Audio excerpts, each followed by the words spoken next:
হাসান আর শোভার নতুন বিয়ে হয়েছে। তারা নৌকা নিয়ে হানিমুন করতে যাচ্ছে একটা প্রত্যন্ত রাজবাড়িতে। মাত্র অল্প কদিন হয়েছে তাদের বিয়ে হয়েছে। এই দুনিয়াতে তুমি আর জায়গা খুঁজে পেলে না, শেষ পর্যন্ত আমাকে কি না একটা পুরনো রাজবাড়িতে নিয়ে যাচ্ছ? আরে দাঁড়াও দাঁড়াও, সামনের মাসে তো তোমাকে নিয়ে সিঙ্গাপুর যাবই। এর আগে তোমাকে নিয়ে আমাদের গ্রামের রাজবাড়িটা ঘুরে নিয়ে আসি। এই রাজবাড়িটা আমাদের ছিল, আমার দাদা এক সময় জমিদার ছিলেন। ও ভাইজান, তাইলে আপনি জমিদার বাড়ির ছেলে? আপনি ঠিকই বলছেন, আপনার দাদা অনেক নাম করা একজন জমিদার ছিলেন আর খুব ভালো মানুষ ছিলেন। আচ্ছা, আমার দাদির ব্যাপারে গ্রামে অনেক আজে বাজে কথা শুনি, সত্যি কি তিনি আত্মহত্যা করেছিলেন? না না, আপনার দাদি খুব ভালো মানুষ ছিলেন।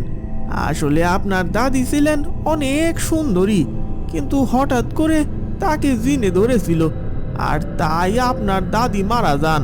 শুনেছি আমার দাদিমা অনেক সুন্দরী ছিলেন, আর তাই তো আমার দাদাজান তাকে অনেক পছন্দ করে বিয়ে করেছিলেন। কিন্তু হঠাৎ করে তার এমন কি হয়েছিল? দেখেন ভাইজান, সত্যিটা তো আমরাও জানি না, আমরা সবার কাছে যা শুনছি তাই জানি।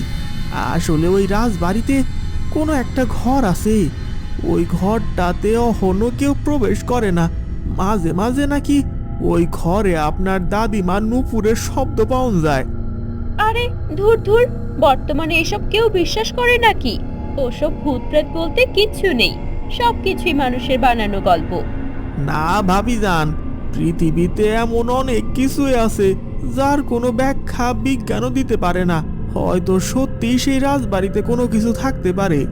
তাহলে তো ভালোই হলো, সে রহস্যময় রমণীর সাথে এবার আমাদের দুজনের দেখা হয়ে যাবে, হানিমুনটাও বেশ ভালোভাবেই পালন করা হবে। তয় আমার মনে হয় কি, খুব বেশি দিন আপনাকে ও বাড়িতে থাকতে হবে না। ওইখান থেকে যত তাড়াতাড়ি চলে আসবেন ততই আপনার জন্য ভালো হইব। এরপর হাসান এবং শোভা সেই রাজবাড়িতে পৌঁছালো, আর তখন দেখা হলো কেয়ারটেকার করিমের সাথে। কেয়ারটেকার করিম অনেক বছর ধরেই এই জমিদার বাড়িতে বাস করত। হাসান, তোমরা চলে এসেছো, যাক ভালোই হয়েছে। এই পুরনো রাজবাড়িতে অনেক দিন হলো কেউ আসে না, আমারও একা থাকতে খুব খারাপ লাগে। হ্যাঁ চাচা, আপনার ছেলে আর জায়গা পেল না, ঘুরে ঘুরে এই পুরনো রাজবাড়িতেই নিয়ে এসেছে। এখানে নাকি অতৃপ্ত এক আত্মা ঘুরে বেড়ায়, এটা কি সত্যি? শোনো বৌমা, যা রটে তা কিছুটা হলেও ঘটে। মানুষ তো আর এমনিতেই মিথ্যে কথা বলবে না। আমিও মাঝে মাঝে দু একবার দেখেছি একজন সুন্দরী মহিলার আত্মা। ওই যে উত্তর দিকের ঘর দেখছো, ওইখানে রয়েছে একটা রহস্যময় দরজা। আরে চাচা, আপনার বৌমা অনেক আধুনিক, আপনার এসব কথা হয়তো সে বিশ্বাস করবে না। ঠিক আছে, অনেক ক্লান্ত লাগছে, এবার হাত মুখ ধুয়ে একটু বিশ্রাম নিয়ে নেই। হ্যাঁ হ্যাঁ বাবা, আমারই ভুল হয়েছে। যাও যাও, তোমরা ঘরে যাও, আমি তোমাদের জন্য কিছু নাস্তার ব্যবস্থা করি।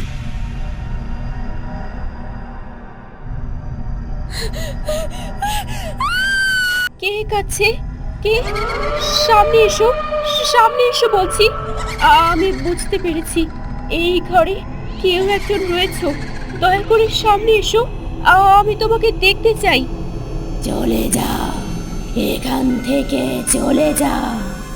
আগে যারা এসেছে তাদেরকে নির্মমভাবে হত্যা করা হয়েছে, তোরা এখানে আসিস না, চলে যা। কে তুমি? এখানে কি করে এলে? তোমার কি হয়েছিল আমাকে বলো। হত্যা? আমাকে নির্মমভাবে হত্যা করা হয়েছিল।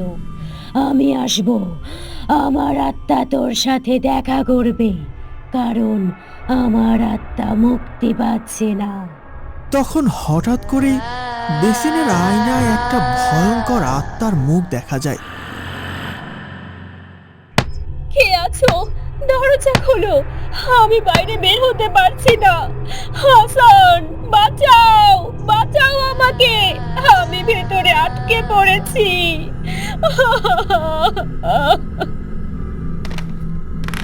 কি ব্যাপার শোভা, কি হয়েছে? তুমি এভাবে দরজা কেন ধাক্কাচ্ছ? কি হয়েছে তোমার? আর বলো না, আমি যখন বাথরুমে হাত মুখ ধুচ্ছিলাম তখন হঠাৎ করে দেখতে পারি একটা ভয়ঙ্কর আত্মা আমার দিকে এগিয়ে আসছে, আর সে যেন ফিসফিস করে আমাকে কিছু বলার চেষ্টা করছিল। আমি সব কথা যদিও বুঝতে পারিনি, কিন্তু সে বলছিল আমরা যেন এখান থেকে চলে যাই।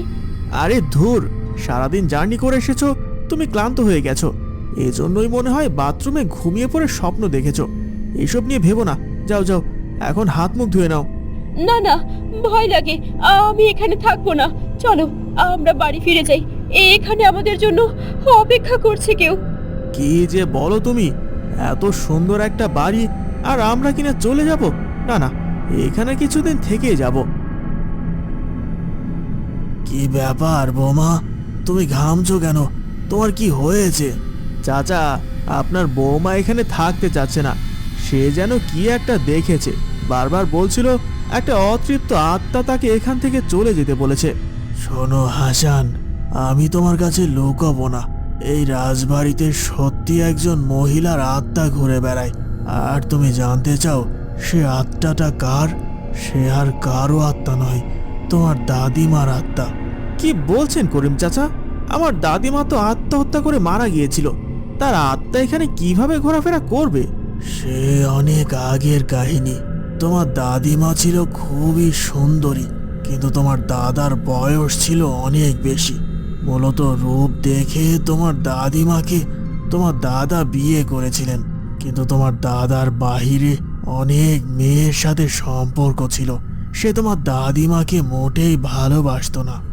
এরপর এরপর তোমার দাদির সাথে এখানকার একটা ছেলের সম্পর্ক করে ওঠে। তোমার দাদা যখন এই বিষয়টা জানতে পারেন, তিনি তোমার দাদিমাকে প্রচণ্ড মারধর করেন, আর সেই মনের দুঃখে তোমার দাদিমা গলায় দড়ি দিয়ে আত্মহত্যা করেন। আপনি কি বলতে চাইছেন? না না, এ তো আমি বিশ্বাস করতে পারছি না। এ কি করে সম্ভব? মৃত মানুষের আত্মা সত্যি কি ফিরে আসতে পারে? এই দুনিয়ায় সব কিছুই সম্ভব মা। মৃত মানুষের আত্মা কেন ফিরে আসে জানো? যখন সে কখনো শান্তি পায় না, তখনই মৃত মানুষের আত্মা ফিরে আসতে পারে। তবে তোমার প্রতি একটাই অনুরোধ, তুমি শুধু উত্তর দিকের রহস্যময় ওই দরজাটার দিকে যেও না। ওই দরজার ওপারে এমন কিছু থাকতে পারে যা তোমার ভালো নাও লাগতে পারে। মাঝরাত হঠাৎ হঠাৎ করে শোবার ঘুম ভেঙে যায়। সে সামনের দিকে আগাতে লাগলো। মনে হলো একটা অশরীরী কোনো আওয়াজ তাকে টেনে নিয়ে যাচ্ছে। এসো, আমার দিকে এসো, আমি তোমাকে সত্যিটা জানাতে চাই। এতগুলো বছর ধরে যে সত্যিটা লুকোনো আছে, সেই সত্যিটা এবার আমি তোমার সামনে নিয়ে আসব। কে তুমি? তুমি কি সেই দাদিমা যে মনের দুঃখে আত্মহত্যা করেছিলে? তুমি তো সেই দাদিমা যে প্রেমিকের জন্য নিজের জীবনটাই বিসর্জন দিয়েছিলে। আসল সত্যিটা জানার জন্য তোমাকে আর কিছুক্ষণ অপেক্ষা করতে হবে। এগিয়ে আসতে হবে আমার দিকে ধীর পায়ে। ওই যে দেখতে পাচ্ছ একটা রহস্যময় দরজা, যখন সেই দরজার কাছাকাছি তুমি পৌঁছাবে, তখনই আমি মানুষ রূপে তোমার সামনে আসব। কিন্তু দাদিমা, করিম চাচা তো আমাকে বারবার বলেছিল আমি যেন সেই রহস্যময় দরজার কাছাকাছি না যাই। সবাই তো আর সব সত্যিটা জানে না। যদি সবাই সব সত্যিটা জানতো, তাহলে আজকে আমাকে একজন অতৃপ্ত আত্মা হয়ে চারদিকে ঘুরে বেড়াতে হতো না।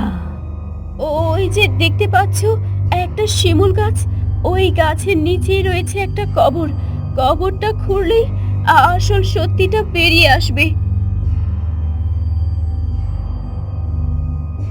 কি ব্যাপার শোভা, আমি তোমাকে সারা বাড়িতে তন্ন তন্ন করে খুঁজে বেড়াচ্ছি, অথচ তোমাকে কোথাও দেখতে পাচ্ছি না। তুমি এই গভীর রাতে এই রহস্যময় দরজার সামনে কি করছো? তোমাকে তো করিম চাচা না করেছিল এখানে আসতে।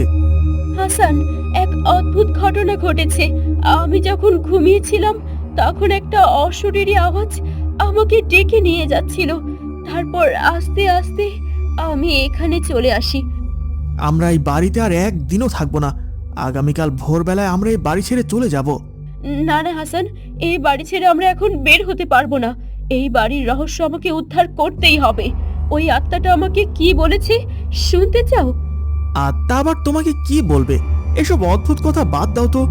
এখানে আত্মা বলতে কোনো কিছুই নেই। না হাসান, আত্মা অবশ্যই রয়েছে, কারণ তা আমি নিজের চোখে দেখেছি। ওই যে দেখতে পাচ্ছ একটা শিমুল গাছ, ওখানে রয়েছে একটা কবর। ওই কবরের নিচেই রয়েছে একটা আত্মা। সেখানেই দেহ রয়েছে। সেই দেহটা আমাকে খুঁড়ে বের করতে হবে। তুমি কি পাগল হলে? না না, এইসব ঝামেলায় জড়ানোর কোনো দরকার নেই। তারপর কি থেকে কি না কি হয়ে যায়।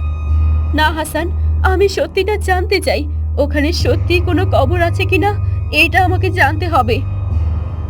শিমুল গাছের নিচে কবর খোঁড়া হলো, আর তখনই একটা আর্ত চিৎকার ভেসে এলো।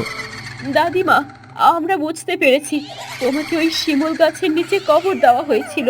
তার মানে তুমি আত্মহত্যা করনি, এটা ছিল একটা খুন।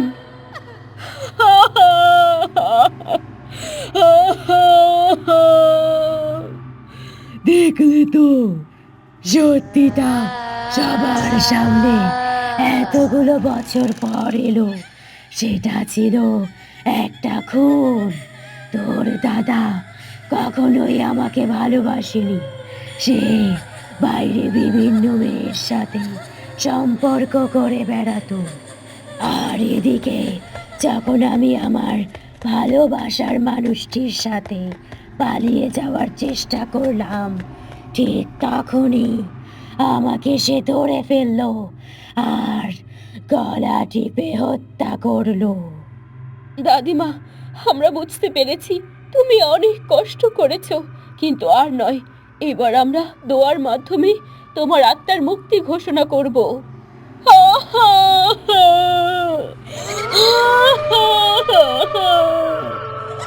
আমি তো আমার জীবনে কোনো কিছুই পেলাম না।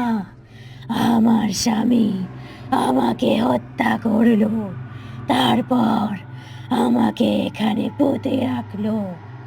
গ্রামবাসীরা জানলো আমি মিথ্যা পরকীয়ার প্রেমেতেই আমার স্বামীকে ছেড়ে গিয়েছি। এবার এবার সবাই সত্যিটা জানবে। সবাই জানতে পারবে আসলেই তুমি খুন হয়েছিলে। হ্যাঁ দাদিমা, দাদা যে পাপ করেছিল সে পাপের শাস্তি আমি তোমাকে আর পেতে দেব না। এবার গ্রামবাসীরা সত্যি জানবে। আমরা দুজনে মিলে তোমার সমস্ত কলঙ্ক ঘুচিয়ে দেব। আর শোন, এই যে রহস্যময় দরজা, এর পেছনে আমার সমস্ত গয়নাগাটি স্বর্ণ মুদ্রা লুকানো আছে। এগুলো আমি তোর বউকে দিলাম। ও আমার জন্য অনেক কষ্ট করেছে, নিজের জীবনের ঝুঁকি নিয়ে এই খবরটা করেছে। না দাদিমা, আমাদের কিছুই চাই না।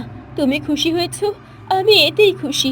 ভাগ্যিস আমরা হানিমুনে এখানে এসেছিলাম, তা না হলে তো অনেক কিছুই অজানা রয়ে যেত।